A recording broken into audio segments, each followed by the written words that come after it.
Hello दोस्तों, नमस्कार। स्वागत है आपका बिहार एक्सप्रेस न्यूज में। ताज़ा नजर डालते हैं बिहार की तमाम मुख्य बड़ी खबरों पर। इससे पहले वीडियो को लाइक नहीं किया तो लाइक करें, साथ ही चैनल को सब्सक्राइब कर लीजिए। ईवीएम से पहले आरजेडी ने चुनाव आयोग से कर दी बड़ी मांग, दूसरे दलों ने भी किया समर्थन। चुनाव की घोषणा के बाद राजद ने चुनाव आयोग से एक बड़ी मांग कर दी है। राजद ने चुनाव आयोग से आगामी लोकसभा चुनाव में ईवीएम से पहले पोस्टल बैलेट की गिनती कराने की मांग दोहराई है। रविवार को बिहार के मुख्य निर्वाचन पदाधिकारी ने सभी राजनीतिक दलों की बैठक बुलाई थी। इस दौरान कई प्रमुख बातें उभर कर सामने आई है। राजद प्रतिनिधि मंडल में शामिल राजद प्रवक्ता चित्तरंजन गगन ने कहा कि 2020 के लिए बिहार विधानसभा चुनाव में पोस्टल बैलेट की गिनती ईवीएम के बाद कराने पर अंतिम परिणाम को प्रभावित करने की कई शिकायतें मिली थी, इसलिए मतगणना की पारदर्शिता और निष्पक्षता के लिए जरूरी है। राजद की इस मांग को लेकर बैठक में शामिल अन्य राजनीतिक दलों ने भी समर्थन किया है। अब मोइनुल हक स्टेडियम में जल्द होंगे इंटरनेशनल मैच। बिहार सरकार ने बीसीसीआई को सौंपा स्टेडियम। बिहार के खिलाड़ियों को कई सौगात मिलने वाली है। फजीहत के बाद अब मोइनुल हक स्टेडियम का पुनर्निर्माण होने वाला है। यह निर्माण भारतीय क्रिकेट बीसीसीआई की तरफ से किया जाएगा। बिहार सरकार ने मोइनुल हक स्टेडियम को बीसीसीआई को देने का फैसला किया है। राज्य सरकार ने स्टेडियम के पुनः विकास के लिए बीसीसीआई को लीज पर देने पर सहमति दे दी है। बीसीसीआई अपनी जरूरतों के हिसाब से मोइनुल हक स्टेडियम का पुनः विकास करेगी, मोइनुल हक स्टेडियम का पुनर्निर्माण करेगी। हालांकि अभी तक यह तय नहीं हुआ कि लीज की अवधि क्या होगी। स्टेडियम का पुनर्निर्माण होने के बाद यहाँ राष्ट्रीय और अंतर्राष्ट्रीय स्तर के क्रिकेट मैचों का आयोजन हो सकेगा। स्टेडियम को वर्ल्ड क्लास फैसिलिटी वाला बनाया जाएगा। इससे राज्य के क्रिकेट खिलाड़ियों को अपनी प्रतिभा निखारने का मौका मिलेगा।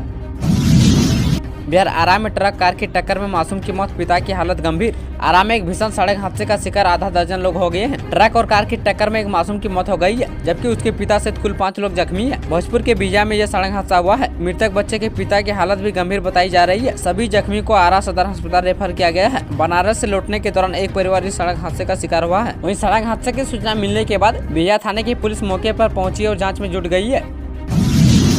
बिहार में बारिश और ठंडके का अलर्ट जारी। जानिए कल से पटना समेत किन जिलों में बदलेगा मौसम। बिहार में एक बार फिर मौसम करवट ले रहा है। पश्चिमी हिमालय क्षेत्रों में सक्रिय हो रहे 2 पश्चिमी विक्षोभ और पूर्वी भारत में बन रहे निम्न दबाव का केंद्र बनने से 19 से लेकर 21 मार्च तक लगातार बारिश होने का पूर्वानुमान है। आईएमडी पटना ने विशेष रूप से दक्षिण बिहार में मेघ गर्जन और ठनका गिरने की आशंका जाहिर की है। राज्य में येलो अलर्ट के जरिए लोगों को सचेत किया गया है।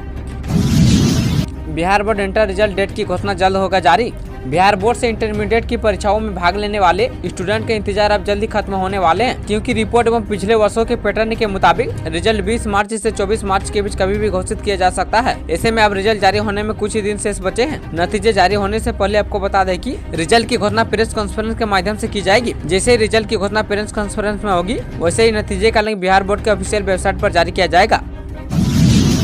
बिहार एनडीए में सीट शेयरिंग का फॉर्मूला तैयार, जल्द सामने आ सकती है उम्मीदवारों की लिस्ट। बिहार में एनडीए के घटक दलों में सीट शेयरिंग का फॉर्मूला तैयार हो गया है। सूत्रों ने बताया कि सोमवार को बातचीत के बाद इस फॉर्मूले पर मुहर लग सकती है। सीट शेयरिंग के फॉर्मूले पर बातचीत के लिए सीएम नीतीश कुमार सोमवार रात दिल्ली पहुंचेंगे और बीजेपी के शीर्ष नेताओं के साथ बैठक करेंगे। बताया जा रहा है कि बिहार में एनडीए सीट शेयरिंग के लिए 19 मार्च और 20 मार्च काफी महत्वपूर्ण होने वाली है। वहीं बीजेपी शीर्ष नेताओं के साथ बैठक के बाद एनडीए नेता साझा प्रेस वार्ता कर सकते हैं। इसके बाद सीएम नीतीश कुमार 21 मार्च को वापस पटना लौटेंगे।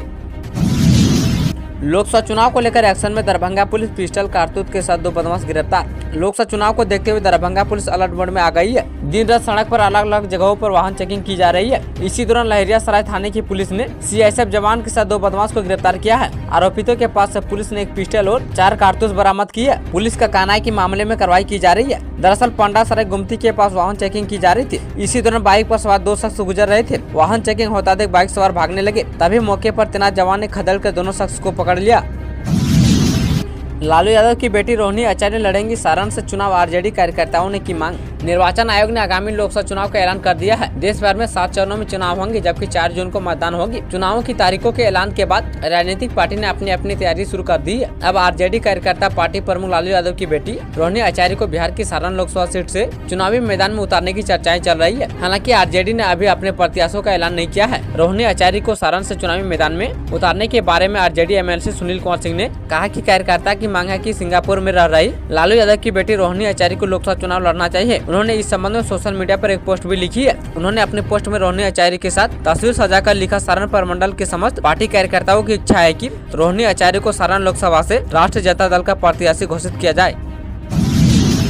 चुनावी घोषणा के बाद पशुपति पारस को बड़ा झटका, कई नेताओं ने मारी पलटी। राष्ट्रीय लोक जनशक्ति पार्टी के प्रदेश महासचिव शक्ति पासवान ने अपने दर्जनों समर्थकों के साथ पार्टी से इस्तीफा देकर हिंदुस्तानी अवाम मोर्चा का दामन थाम लिया है। हम के अध्यक्ष और मंत्री संतोष कुमार सुमन ने इन लोगों को सदस्यता दिलाई है। इस अवसर पर शक्ति पासवान ने कहा कि यह पार्टी गरीबों के लिए ही काम करती है। उसके नीतियों सिद्धांत से प्रभावित होकर वे शामिल हुए हैं। संतोष कुमार सुमन ने कहा कि इनकी पार्टी में आने से निश्चित तौर पर पार्टी मजबूत होगी। बिहार में एनडीए की सीट शेयरिंग के फॉर्मूले को फाइनल टच दिया जा रहा है। ऐसी संभावना है कि मंगलवार को उन प्रत्याशियों की घोषणा हो जाएगी जो एनडीए की टिकट पर मैदान में होंगे।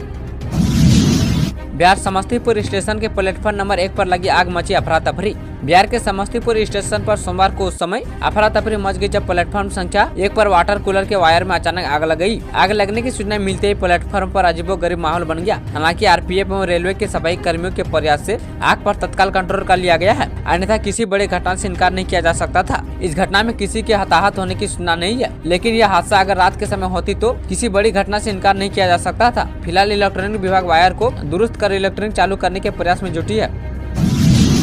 एनडीए में सीट बंटवारे का अटका पेच पटना से दिल्ली बीजेपी नेता लगा रहे रेस टिकट कटने का डर। लोकसभा चुनाव की तिथि घोषित हो गई है, लेकिन समस्या यह है कि दलों ने अब तक अपने उम्मीदवारों के नामों का ऐलान ही नहीं किया है। ऐसे में पार्टी के अधिकृत प्रत्याशी कौन होंगे, इस पर संशय कायम है। भाजपा ने अब तक प्रत्याशियों की 2 सूची जारी की है, लेकिन बिहार की किसी सीट के लिए प्रत्याशी के नाम की घोषणा नहीं की गई है। ऐसे में दावेदारों की फौज पटना से लेकर दिल्ली दरबार तक हाजिरी लगा रही है। हालांकि बताया जा रहा है कि आज एनडीए में सीटों का बंटवारा लगभग तय हो जाएगा। सीएम नीतीश कुमार भी आज शाम को दिल्ली रवाना होंगे, जहाँ बीजेपी शीर्ष नेतृत्व से उनकी मुलाकात होगी और सीट बंटवारे पर चर्चा होगी, जिसके बाद तय माना जा रहा है कि बिहार में एनडीए में सीट बंटवारे की फाइनल डील तय हो जाएगी। निर्वाचन आयोग ने बिहार के गृह सचिव को पद से हटाने का दिया आदेश। चुनाव कार्य से दूर रहेंगे एस सिद्धार्थ। चुनावी बिगुल बजने के बाद पूरे देश में आचार संहिता लागू कर दी गई है। वहीं लोकसभा चुनाव की तारीखों की घोषणा के बाद अब भारत निर्वाचन आयोग ने बड़ा कदम उठाया है। बिहार समेत 6 राज्यों के गृह सचिव को पद से हटाने का आदेश जारी किया गया है। निष्पक्ष चुनाव को लेकर यह आदेश जारी किया गया है। समाचार एजेंसी ANI के अनुसार भारत निर्वाचन आयोग ने 6 राज्यों के गृह सचिव को हटाने का आदेश जारी किया है। इन आधा दर्जन राज्यों के नामों में बिहार भी शामिल है। इसके अलावा गुजरात, उत्तर प्रदेश, झारखंड, हिमाचल प्रदेश और उत्तराखंड के गृह सचिव को भी पद से हटाने का आदेश दिया गया है। पुलिस अधिकारी बताकर ठग लिए 103 करोड़, विदेशी खातों में लेनदेन, 6 आरोपी गिरफ्तार। बिहार में पुलिस अधिकारी बनकर पुत्र या करीबी की गिरफ्तारी का झांसा देकर साइबर ठगी करने वाले गैंग के 6 साथीरों को पुलिस ने गिरफ्तार किया है। इसमें 3 दरभंगा एवं 2 मोतिहारी और 1 मुजफ्फरपुर का है। अपनों की गिरफ्तारी परीक्षा पास कराने का झांसा देने के अलावा अलग अलग तरीकों से इस गिरोह ने 103 करोड़ रुपए की साइबर ठगी की है। साथीरों ने बिहार के अलावा ठगी के रुपए पाकिस्तान, बांग्लादेश समेत 3 देशों के बैंक खातों में भेजे हैं। मामले में साइबर पुलिस की टीम ने दरभंगा, मोतिहारी और मुजफ्फरपुर में छापेमारी कर 6 लोगों को गिरफ्तार किया है और आगे की कार्रवाई की जा रही है।